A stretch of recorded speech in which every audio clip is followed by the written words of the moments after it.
नमस्कार दोस्तों, स्वागत है आप लोगों का आपके अपने चैनल आईएएस विजन में।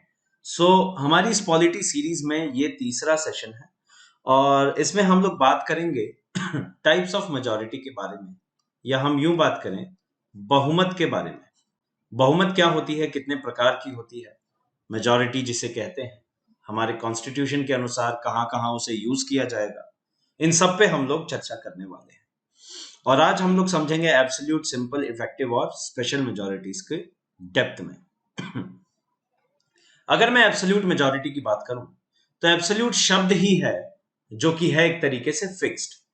तो कहने का मतलब ये हुआ absolute, if anything is absolute it means it is fixed, it is not changing. Similarly fixed number है ये, और कहता क्या है कि 50% of the total strength of the house से अधिक होना चाहिए।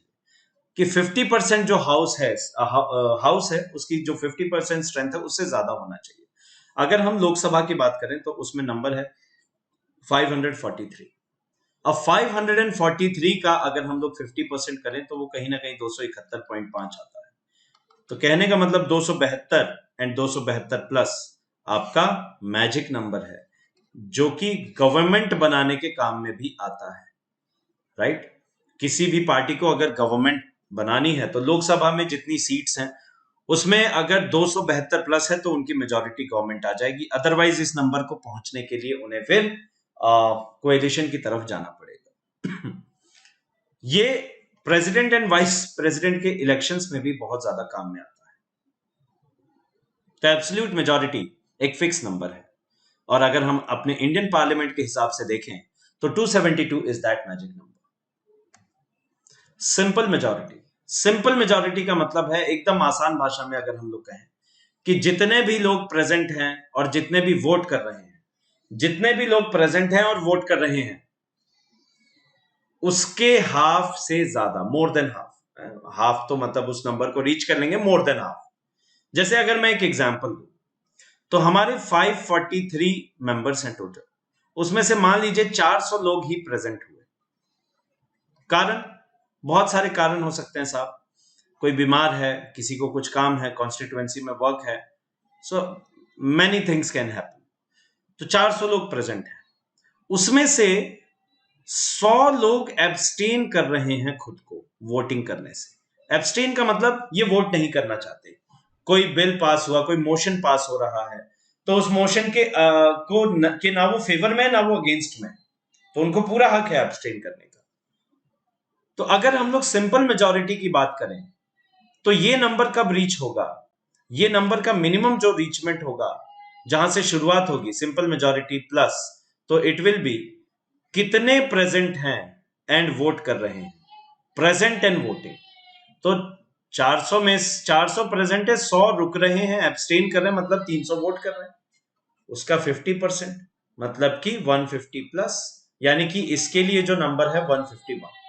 एक हाइपोथेटिकल सिनेरियो मैंने क्रिएट किया। अब वो हो सकता है 500 भी प्रेजेंट हो, तो यही नंबर आपका 251 हो जाएगा। तो इस तरीके से हम लोग देखते हैं सिंपल मेजॉरिटी को। सिंपल मेजॉरिटी है क्या? सिंपल मेजॉरिटी है हाफ ऑफ द टोटल। अच्छा, पिछले वाले केस में मान लो 500 प्रेजेंट है और 500 के 500 वोट कर रहे हैं तो 250 प्लस। अगर मान लो 100 लोग एब्सटेन करें तो 201 प्लस। राइट? तो ये है कहानी सिंपल मेजॉरिटी की। इसमें चाहे स्पीकर को इलेक्ट करना हो, डेप्यूटी स्पीकर को इलेक्ट करना हो, कॉन्फिडेंस या नो कॉन्फिडेंस मोशन पास करना हो, एडजॉर्नमेंट मोशन पास करना हो, इसके लिए सिंपल मेजॉरिटी बहुत ज्यादा काम में आती है। बहुत आसान शब्दों में सिंपल मेजॉरिटी का मतलब है total members present and voting, present and voting. अच्छा, नेक्स्ट आता है हमारा इफेक्टिव मेजॉरिटी। अब इफेक्टिव मेजॉरिटी क्या है, इसका यूटिलाइजेशन क्या है, कैसे हम लोग देखेंगे, ये एक अपने आप में एक अच्छी कहानी। देखिए, ये मेजॉरिटी कई बार कंफ्यूज हो जाते हैं कि सर ये सिंपल मेजॉरिटी तो नहीं है। नहीं, सिंपल मेजॉरिटी से थोड़ा सा इसका फ्लेवर अलग है। कैसे? ये भी एक कोई फिक्स नंबर नहीं है। इसका मतलब है मोर देन 50% ऑफ, या तो आप ये बोलें या फिर ये भी बोल सकते हैं, all the then members. All the then members. अब ये ऑल द देन मेंबर्स की क्या कहानी है, इसका मतलब क्या है? तो मान लीजिए मैं एक आपके सामने हाइपोथेटिकल सिनेरियो रखता हूं। ठीक है। एक हाइपोथेटिकल सिनेरियो ये है कि फॉर एग्जाम्पल जो भी इफेक्टिव स्ट्रेंथ होगी जो प्रेजेंट स्ट्रेंथ है, PS present strength minus vacancies.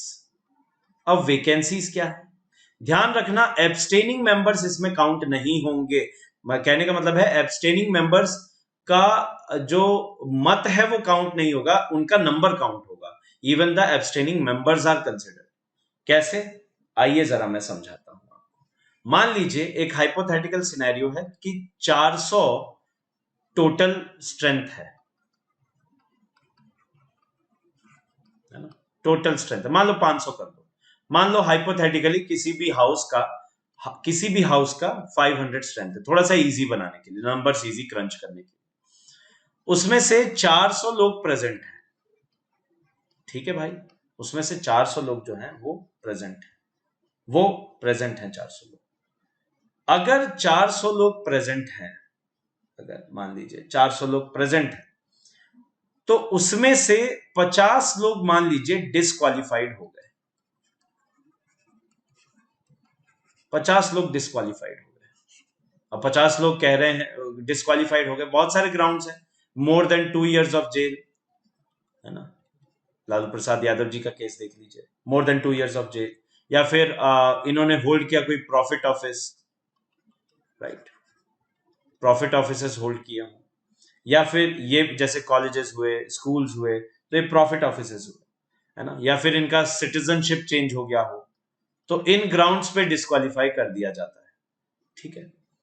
तो इन ग्राउंड्स पे मान लीजिए 50 members have been disqualified, right, 50 members have been disqualified. तो ये नंबर कितना हो गया, अगर मैं इफेक्टिव स्ट्रेंथ की बात करूं तो ये हो गया आपका प्रेजेंट स्ट्रेंथ कितना है, 400 माइनस 50, 400 माइनस 50 कितना हुआ, ये 350, राइट, इफेक्टिव स्ट्रेंथ है। अगर हमें इफेक्टिव मेजॉरिटी देखनी है तो वो 350/2 प्लस होगा। कहने का मतलब ये 176 वो मैजिकल नंबर होगा जिसमें इफेक्टिव मेजॉरिटी आएगी। और वहीं अगर हम लोग यहाँ पे सिंपल मेजॉरिटी की बात करें, अच्छा इस केस में मान लीजिए 100 आर एब्सटेनिंग, 100 लोग वो हैं जो एब्सटेन कर रहे हैं, कह रहे हैं कि हम लोग वोट नहीं देंगे, हम ना फेवर में ना अगेंस्ट में, ठीक है, कर लो भाई, फिर भी आप काउंट तो होंगे, फिर भी आप इफेक्टिव स्ट्रेंथ में काउंट होंगे, इफेक्टिव मेजॉरिटी आपके बिहाफ पे भी काउंट की जाएगी। वहीं अगर सिंपल मेजॉरिटी निकालनी होती इसी केस में, तो फिर ये होता 350 माइनस 100 यानी 250/2 प्लस, यानी कि ये नंबर आपका इसके लिए हो जाता 126, तो इस केस में 126 हो जाता। तो ये है इफेक्टिव मेजॉरिटी, एंड इस तरीके से सिंपल से अलग है। तो सिंपल मेजॉरिटी कैलकुलेट करते वक्त हम लोग एब्सटेनिंग मेंबर्स को कंसिडर फॉर एग्जांपल जो है करेंगे, इफेक्टिव में, सिंपल में हम लोग नहीं करते, है ना, उनको इग्नोर कर देते हैं। सो उनके जो वोट कर रहे हैं उनके बिहाफ पे, इनमें जो वोट नहीं कर रहे हैं उनके बिहाफ पे भी देखा जाएगा। कहां काम आता है, मान लीजिए वाइस प्रेसिडेंट को रिमूव करना है राज्यसभा में, या फिर स्पीकर या डेप्यूटी स्पीकर को लोकसभा में रिमूव करना है, तो उसके लिए इफेक्टिव मेजॉरिटी देखी जाएगी। नेक्स्ट है सबसे इंपॉर्टेंट स्पेशल मेजॉरिटी। हमारे संविधान के अनुसार स्पेशल मेजॉरिटी का मतलब ही है more than 2/3 of the strength, more than 2/3 of the strength. अब वो स्ट्रेंथ एब्सोल्यूट स्ट्रेंथ है, प्रेजेंट स्ट्रेंथ है, वोटिंग स्ट्रेंथ है, उसकी बात होगी, लेकिन ये है मोर देन 2/3। तो जब भी 2/3 से ज्यादा तो हम लोग स्पेशल मेजॉरिटी की बात करेंगे, ठीक है। इसके अलग अलग 4 फ्लेवर्स है, अलग अलग 4 रंग हैं, हम लोग देखते हैं जरा। जैसे पहला फ्लेवर है, मान लीजिए गवर्नमेंट 312 आर्टिकल 312 के तहत एक न्यू सर्विसेज क्रिएट करना चाहती है, जैसे कि IAS IFOS की तरह ही एक नया सर्विस क्रिएट करना चाहते हैं, जैसे अभी IRMS बहुत चर्चा में था, है ना, तो इसके लिए ये यूज में लिया जाएगा। क्या है, बहुत ही सिंपल है, more than 2/3 of the present and voting इसका मतलब ये हुआ जो लोग प्रेजेंट हैं और वोट कर रहे हैं उसके 2/3 से ज्यादा, ठीक है, प्रेजेंट एंड वोटिंग के 2/3 से ज्यादा। मान लीजिए वही केस, 400 लोग प्रेजेंट हैं, उसमें से 300 ही वोट कर रहे हैं ठीक है, और 100 लोग खुद को एब्सटेन कर रहे हैं, तो अब 300 का 2/3 यानी 200 प्लस, तो इसमें केस में कितना हो जाएगा 201। अगर 201 से ज्यादा या 201 मिनिमम फेवर में आ गए तो ठीक है, ये बिल पास हो जाएगा, सिंपल। ये है आपका एग्जाम्पल मैं देता हूं, आर्टिकल मान लीजिए 368, आर्टिकल 368 के तहत कॉन्स्टिट्यूशनल अमेंडमेंट करना चाहती है गवर्नमेंट, तो इस फ्लेवर का यूटिलाइजेशन होगा। ये क्या कहता है? ये कहता है फ्लेवर 1 जो पिछला हमने देखा प्लस एब्सोल्यूट मेजॉरिटी, मतलब ये तो होना ही चाहिए, उसके अलावा एब्सोल्यूट मेजॉरिटी भी होनी चाहिए, ठीक है। अब जैसे यूसेज इसका कहां पे है, कॉन्स्टिट्यूशनल अमेंडमेंट्स जो मैंने आपको बताया। अब जैसे मैं इसका एक एग्जांपल आपको देके समझाता हूं। इसका एग्जांपल बहुत सिंपल है, जरा मेरी बात ध्यान से सुनिएगा। मान लीजिए हमारे पास में 543 मेंबर्स हैं, मान के लीजिए हैं लोकसभा में इतने मेंबर्स हैं। अब जो हमारे इतने मेंबर्स हैं उनमें से सिर्फ 300 प्रेजेंट है, 300 प्रेजेंट है, ठीक है, और 300 जो प्रेजेंट है और वही वोट कर रहे हैं, प्रेजेंट एंड वोटिंग, मान लो प्रेजेंट एंड वोटिंग, ये 300 लोग प्रेजेंट है और वोट कर रहे हैं। अगर 300 लोग प्रेजेंट हैं और वोट कर रहे हैं और मान लीजिए 250 लोग फेवर में है, 250 लोग फेवर में, तो इसका मतलब ये हुआ कि 200 से तो ज्यादा है, ये 200 से तो ज्यादा है, इसका मतलब कि आपका फ्लेवर 1 सेटिस्फाई हो रहा है, फ्लेवर 1 जो है वो सेटिस्फाई हो रहा है। लेकिन क्या एब्सोल्यूट मेजॉरिटी को टच कर रहा है? ये 201 प्लस के अलावा यहां पे 272 भी टच करना पड़ेगा, लेकिन क्या ये 272 को टच कर रहा है? नहीं, उस ग्राउंड्स पे उस बिल को रिजेक्ट कर दिया जाएगा। अच्छा, दूसरा केस क्या हो सकता है कि मान लो आपके 500 लोग, 543 है लोकसभा सीट्स, किसी दिन उसमें से 500 लोग प्रेजेंट हैं, ठीक है, 500 लोग प्रेजेंट हैं और वोट कर रहे हैं, present and voting, present and voting PNB, उसमें से 300 लोग फेवर में हैं और 200 लोग जो हैं वो कह रहे हैं no, they are saying, they are naysayers, they are saying no to this bill. अच्छा, अगर 300 लोग फेवर में हैं तो यार ये एब्सोल्यूट मेजॉरिटी तो सेट हो गया, मतलब मामला। लेकिन जो प्रेजेंट एंड वोटिंग है 500, उसका 2/3, उसका 2/3 कितना हुआ भैया? 2/3 इंटू 500, देखो ये देखोगे तो ये लगभग 334 के आसपास आ जाएगा। तो 334 तो नहीं है ना, तो उस ग्राउंड्स पे इसको फिर रिजेक्ट कर दिया जाएगा। तो कॉन्स्टिट्यूशन को अमेंड करना भी उतना आसान नहीं है, कॉन्स्टिट्यूशन को अमेंड करना भी बहुत डिफिकल्ट है। क्यों? क्योंकि इसमें फ्लेवर 1 यानी कि 2/3 ऑफ प्रेजेंट एंड वोटिंग के अलावा एब्सोल्यूट मेजॉरिटी भी चाहिए आपको। तो it is very difficult to amend the constitution, it is not so easy, right. और इसका और कहां यूज में लिया जाता है? जैसे सुप्रीम कोर्ट के जजेस का रिमूवल हुआ, हाई कोर्ट के जजेस का रिमूवल हुआ, रिमूवल ऑफ सीएजी हुआ, है ना, controller and auditor general of India, या फिर हमारे चीफ इलेक्शन कमिश्नर हुए, तो उनके लिए इस फ्लेवर 2 को यूज किया जाएगा रिमूवल के लिए। नेक्स्ट आता है आपका फ्लेवर 3। अब ये फ्लेवर 3 क्या है? फ्लेवर 3 कहता है कि फ्लेवर 1 तो है ही, फ्लेवर 1 है ही, 2/3 तो है ही प्रेजेंट एंड वोटिंग का, प्लस रेटिफिकेशन, मतलब इसमें हामी होनी चाहिए, ratification by more than 50%, more than 50% of states. अब ये क्या है? ये देखो, ये फेडरल नेचर को बता रहा है कि किसी भी लॉ को बनाने में अब यहां पे स्टेट्स की भी भागीदारी आ रही है, मोर देन 50% ऑफ द स्टेट्स को रेटिफाई करना है। कहने का मतलब, अगर मान लीजिए कोई भी बिल है वो इस बेसिस पे पास हो गया, मान लो कि 2/3 of the present and voting मिल गया, है ना, जैसे मान लो इसी केस में उठा ले 500 है प्रेजेंट एंड वोटिंग, उसमें से 300 ने फेवर में कर दिया, तो 335 ने फेवर में कर दिया, मान लो 335 ने फेवर में कर दिया, तो ठीक है, ये तो पास हो गया, इस हिसाब से यहां से पास हो गया। लेकिन अगर मान लीजिए स्टेट्स में गया और 50% से ज्यादा स्टेट्स ने रिजेक्ट कर दिया, तो फिर वो पास नहीं होगा। जैसे कि जब हमने जीएसटी इंप्लीमेंट किया था, तो जीएसटी इंप्लीमेंटेशन में स्टेट्स के रेटिफिकेशन की जरूरत थी, इनफैक्ट मोर देन स्टेट्स के रेटिफिकेशन की जरूरत थी। तो जब भी ये वहां यूज में लिया जाएगा जब भी federal nature of the constitution की रिक्वायरमेंट होगी, यानी कि स्टेट्स के रिगार्डिंग भी फैसले लेने होंगे जो मतलब स्टेट्स को भी कंसर्न करते हैं, तो वहां पे इसका इस्तेमाल किया जाएगा। ये है फ्लेवर 3। और last flavour 4, by the way मैं इसे यूं कहूं तो ये टफेस्ट है। This is the toughest majority.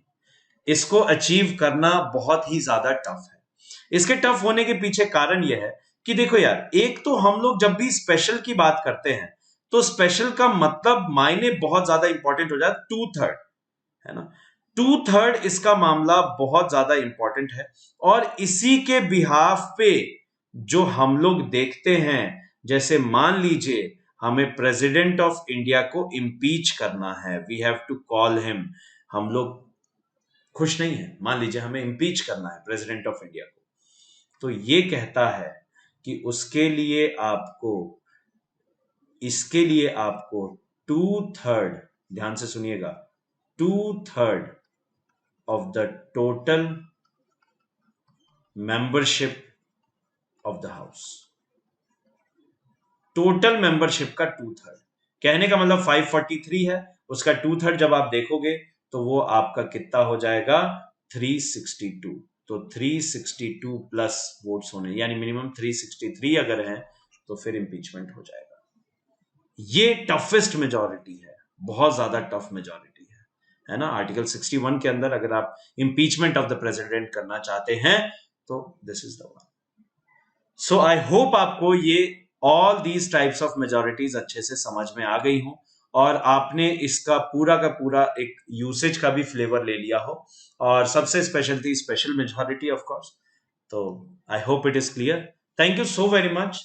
मिलेंगे हम लोग अगले सेशन में, और इसी तरीके के अमेजिंग और अच्छे वीडियोस देखने के लिए, इंफॉर्मेटिव वीडियोस देखने के लिए आपको करना क्या है, जितना हो सके चैनल को शेयर करना है, चैनल को सब्सक्राइब भी करना है, ताकि सबसे पहले आप तक नोटिफिकेशंस पहुंचे। बेल आइकन को जरूर प्रेस कर लें और अपने कमेंट्स में बताएं कि और आप किस बारे में जानना चाहते हैं। धन्यवाद।